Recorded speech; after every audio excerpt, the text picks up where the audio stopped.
Good evening, folks. This is Andy Pedraza with Special Effects Academy, and we're on our start of the week session for September 1st of 2019. As usual, we'll follow our standard agenda. Look at the prior week's results, our currency strength meter, fundamental announcements scheduled for this week. A look at the charts on the dailies, any setups we see in progress, and a few words in conclusion.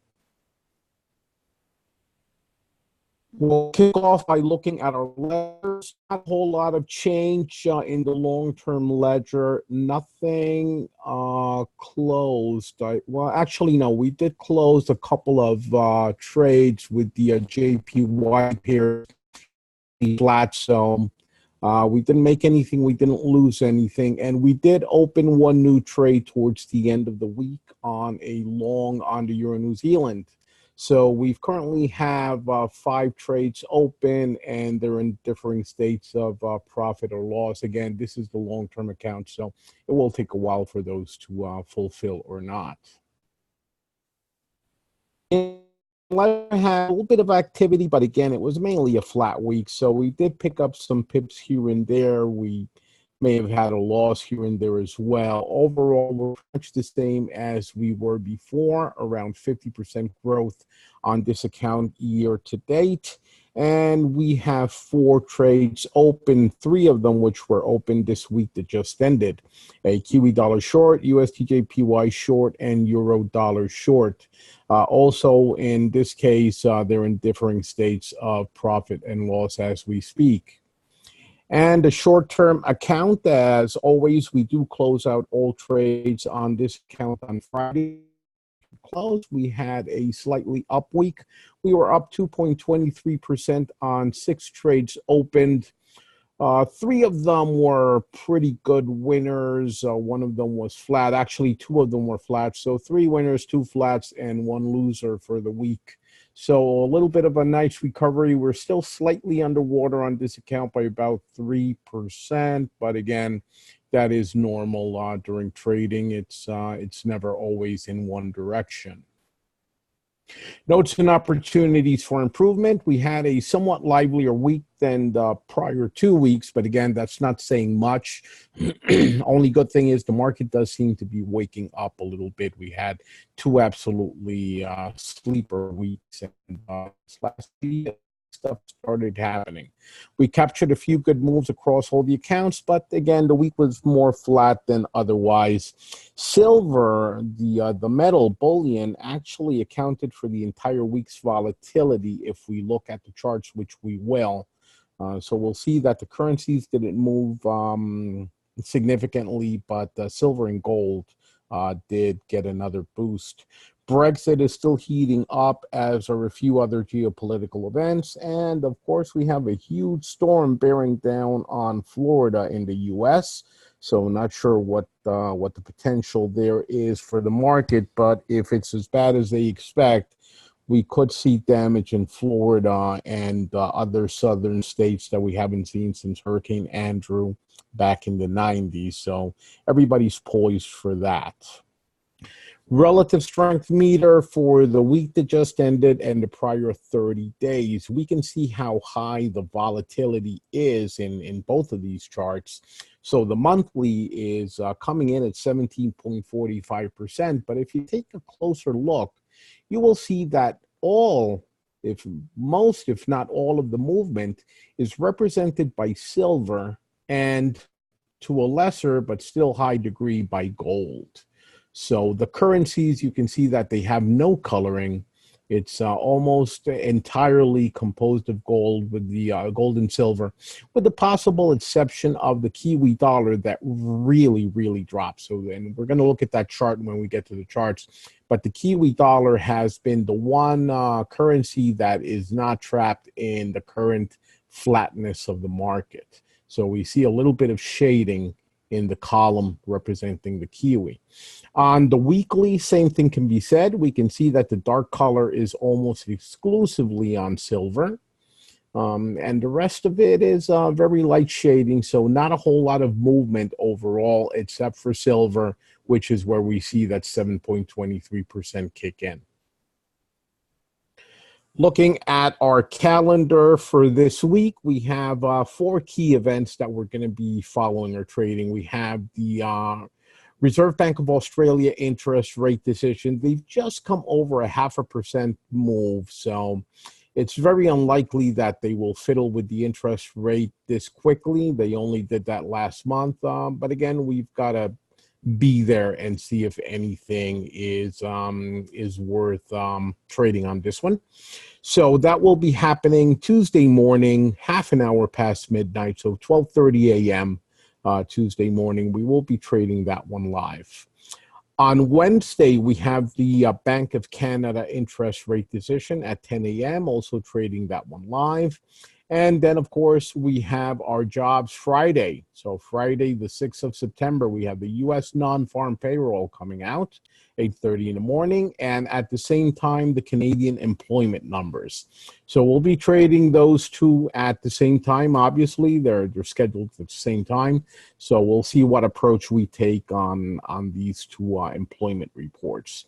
So that is our calendar for the week, 4 events that will be traded. Moving on to our charts, we can see that oil bottomed out yet again towards the beginning of August and is now gone back to the immediately higher trend line. Still very flat. We can see that it really hasn't moved much, but the crash seems to have stopped. So we're waiting to see if we get another trip back towards the top, towards the mid 60s, high 60s from where it is right now, which would be at least a $12 move. On to the currencies, euro dollar, we can see finally gave us a lower low on Friday, and we did take advantage of that move to some degree on the longer term accounts. Indeed, the euro itself is weakening significantly. So this was a move that we've been waiting on for a long time. It finally fulfilled. It did, of course, do a bit of a retrace late Friday before the market closed. We'll have to see how the week opens to see if there's going to be any continuation of that, or as I think is more likely, it's going to reverse and do a test of the upper line of that channel. So it'll do a trend line test, so to speak, or perhaps even a cloud test before it continues dropping. I really don't see much upside to the euro, but things don't tend to drop like a stone, always accepting the Kiwi right now, which we'll take a look at a little bit later. Pound dollar seems to have crested, so whatever strength the pound was seeing seems to have ended towards the middle of this week that ended. And we did take advantage of some of this move on the shorter term account. And again, as with all things UK, we're going to have to wait to see how the week kicks off. And if there's anything coming out of the news cycle that would move the pound in either direction. For now, I'm still, of course, bearish on the pound itself, but we'll have to wait for the market to give us the right entries. USD/JPY spent a week going back up for a test of the higher levels of resistance indicated by the trend line as well as the horizontal. So we've seen dollar strength, yen weakness, or a combination of the two. In essence, it has been trading sideways with a range of about 175 pips since late July. So we're waiting on it to break in either direction. I have been trading it both down and, well, mostly down. And I'll continue doing that every time we see a good opportunity. But again, the emphasis there is good opportunity. So we'll be keeping an eye on this one. USD Canadian has gone into a sideways pattern. The only good thing we can say about it is that it has found a strong resistance at the 133.50. It has refused to go above that. Right now, it's following the upper contours of the Ichimoku cloud. And of course, we're waiting for the next trip towards the bottom. I'm bearish on this pair. I'm bullish on the CAD. I think we are quite overdue for more CAD strength than we've seen in years, and I'm just waiting for the right opportunity. And I'll be trading that every time it starts heading down. I'll be trading it because, well, we're going to be making smaller profit as we do that regardless, but eventually we're going to latch on to the big move, and that's going to make the month, if not the year. USD Swiss, yet another USD pair that has taken a trip back up towards resistance after making a nice attempt at breaking the bottom level of support. So all this week was spent in dollar strength, Swiss weakness, and it's at the top of the Ichimoku cloud. It's testing the outer trend line, so it's hitting resistance all across the board. Only positive is it did bounce back on Friday, so it went up but then dropped before close of market, and of course we'll have to see how the week begins. Aussie dollar continues to trade very flat and following a level of support resistance at 67.50. No significant change there. It did try to make a break towards the bottom, but it really didn't have a whole lot of legs. And even though it ended the week below resistance, it's still not looking too good. We have those long wicks, which are telling me that the sellers are really not in control of the market, even if they are driving direction in the short term. Kiwi dollar, of course, and I mentioned this one earlier, it has continued going steadily down. We are in a long-term trade on the Kiwi dollar at this point, and we're seeing how far down it can go. All things do come to an end, so I will be adjusting our stops to protect profit along the way. And we did make short-term profit on this pair as well on the short-term account this week that just ended. And, well, we'll continue doing more of the same until the situation changes. For now, there's nothing other than bearishness out of this chart. Aussie Canadian, flat and traveling on top of a line of support. It has made at least 5 attempts at breaking out and hasn't managed it. So also on the radar, being observed, but no rush. Euro Swiss, we have 2 long running shorts on this pair. It was mainly flat last week and ended the week more towards the bottom than towards the top, which is a good thing. So these open trades did start coming back.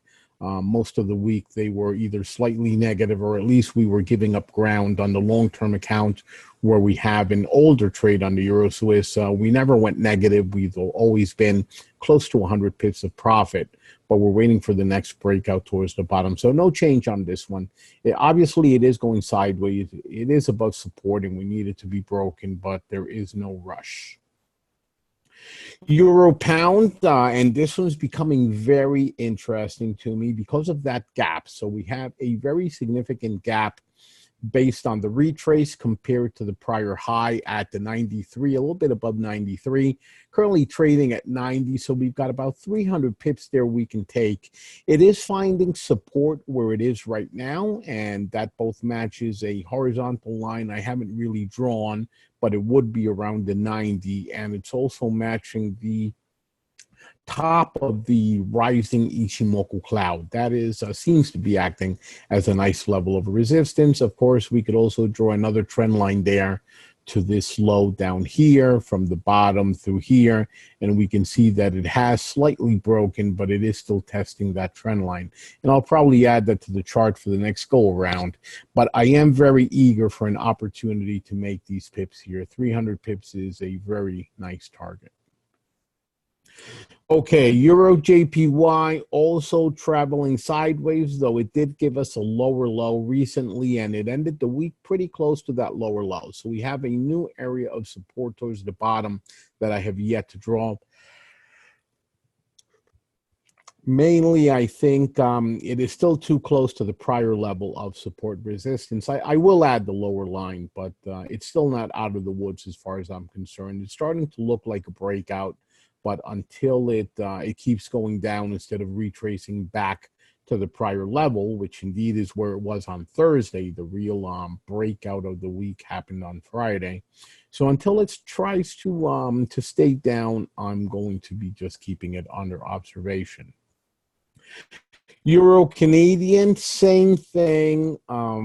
This is one of those where the CAD actually did well throughout the week. So the CAD gained ground on the euro, but it didn't manage to pierce the prior low, the prior level of support at the 146. So we're waiting on that. We already do have trades open on the euro CAD, and they're at profit. or it is at profit. I think there's only one trade open on one of the accounts. So we took most of the movement last week, but I'm still waiting for that breakout. Pound JPY, as with most of the pound pairs, they have been retracing to pound strength and have now gone sideways, but are still very close to the prior high. So we're waiting on a break towards the bottom. Obviously, I'm bearish on the pound pairs in general, so I am waiting for opportunities to short. I would go long on the pound pairs if certain conditions are met, and in this case, it needs to break out of the levels of resistance right above it, that dropping trend line, as well as the horizontal at the 130, 180, give or take a few pips. So it's not that I'm committed to selling it, but I just don't see an upside right now for the pound. If the technicals do agree with the long, I will of course take it, but I'll be more likely to be less risk averse if I'm shorting this. Aussie JPY, same thing, traveling sideways. It did try to break the bottom level of support and quickly failed, and is now significantly far above it by at least 80 pips. So another one where I do think we're going to have a nice opportunity to go short and write it down for hundreds of pips, but not until it breaks support. Euro New Zealand, and we are long on the Euro New Zealand on the long-term account. It is still giving us higher highs. It is retracing to some degree consistently, but it's also continuing to move up. So the retraces seem to be short-lived. The direction is up, and I'm still waiting for the next really good breakout, but we're already in this. I think based on Friday, we're probably a little bit negative. But all in all, this thing is bullish to the extreme, and we have taken hundreds of pips of profit already as it's made its way up. So this is simply the latest entry, and I lost count on how many we've done, but quite a few. Pound Canadian, we're short on the pound CAD on the long-term account. It is finding resistance at the Ichimoku cloud as well as the trend line, and it does seem to be heading back down again. We're not out of the woods. We're about 200 pips negative on this trade. It's long-term, and it is looking much better than looking a week or so back. And again, I'm bearish on the pound in general, so we're waiting for it to actually fulfill. But I think this long-term trade has a lot of potential just based on what seems to be happening in the UK right now with Parliament being suspended, which actually the suspension starts in about a couple of weeks from today. I think the 12th of September is when it starts, so that would be not this week, the next week. At some point the next week is when that kicks off, probably on the Friday. So it would be the week after would be the first one with Parliament suspended, if everything continues the way it is it's doing so right now. So again, I do expect continued pound weakness, but it may take a week or two to fulfill. Pound Swiss, same thing. It has traveled back up to prior levels of resistance. It's actually broken the trend line, but failed to pierce the horizontal at the 121. So again, looking for opportunities to go short, but not until I see a really good one. And that is the end of our charts for today. A few notes I always make on any setups I see in progress. Of course, the pound continues to be a focus in our trading, but it continues making these wild swings and seems very fragile. It could very easily go in either direction. So definitely trade it carefully until something does happen that gives us the long-term movement. The Swiss pairs are also waving up and down with a bias towards Swiss strength, but it's been taking its own time. Canadian pairs, they were ambivalent. They were gaining against some, losing against others. So again, trade the technicals, not so much the fundamentals. The fundamentals seem to be taking a rest when it comes to the Canadian dollar. So Pay attention to your charts. The fundamentals will come back in play at some point. They always do. But for now, it looks like technical trading is going to be your best friend when it comes to the CAD. Japanese pair, the JPY. So the JPY is trying to move into strength, but has been failing to hold on to that, particularly against the dollar.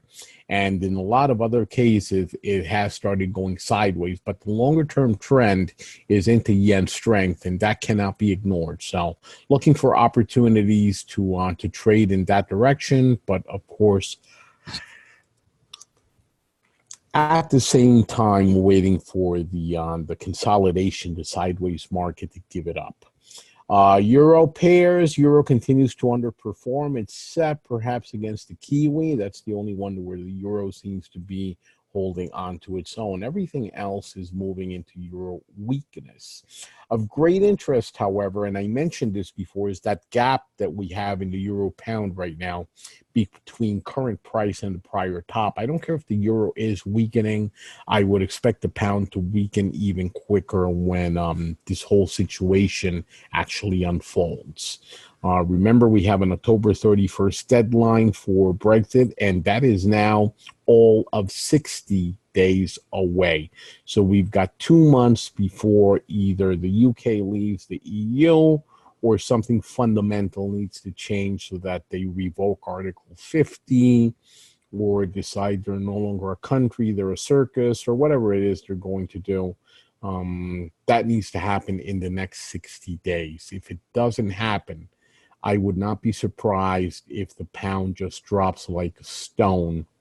And my target at that point would be parity with the dollar, which has never, ever been seen. And last but not least, a few words in conclusion here. My parting words is that small wins do pile up. Never be in a rush. Trading is not going to make you rich overnight. And I usually use this section to highlight something that's been a common theme the week before. And I have had multiple conversations with a lot of people who are asking me how they can do it faster. How can I make 10,000 instead of 1,000? Well, I'm sorry, you can't. That's not the way it works. I'm happy these people talk to me because at least they are paying attention and they're asking the right questions. Worst of all are the people who think they can do it and just go ahead and try. I've never seen this end well in the long run. And believe me, I was one of them. I was the one trying to make 100% gains every month and make millions. You can't. You can hit a home run now and then, especially if you're over leveraged. If you're not exercising good risk control and you happen to be lucky, you're going to make a grand slam. You're going to make thousands when you really should have made hundreds. And hey, it might even buy you a house paid entirely in cash. I've actually been there and done that too. But if you continue doing that long term, at some point you're going to blow up. Thankfully, I realized that before I blew up and I started doing things the right way. And of course, that is the way we teach people. So can you get lucky? Yeah, you can, but that is not a business plan. You can get lucky now and then. You can't get lucky all of the time. So unless you practice good risk control, it's going, even if you win big, it's going to be easy come, easy go. And again, I've also been there and done that. So look for 100 small wins and not for one huge win. That's the way you're going to win in the market, short term, intermediate term, long term. Every time frame you want to look at, you want many, many small wins. And if you do get a huge win, that's just a bonus, a prize for a job well done, but you should not be counting on it. And I'll end it at that. I will remind everybody it is the Labor Day holiday in the U.S., so we will not have an 8 p.m. session tomorrow. We will, however, have a session at midnight, let's say a quarter past midnight, Monday into Tuesday morning, U.S. Eastern Time, for the Australian interest rate decision, and I will try to verify that that is actually coming out at that time. The Australian schedule seems to be a little bit wacky and unreliable, or the people reporting on it are wacky and unreliable, either or. So I'll make sure that I have a verification of that.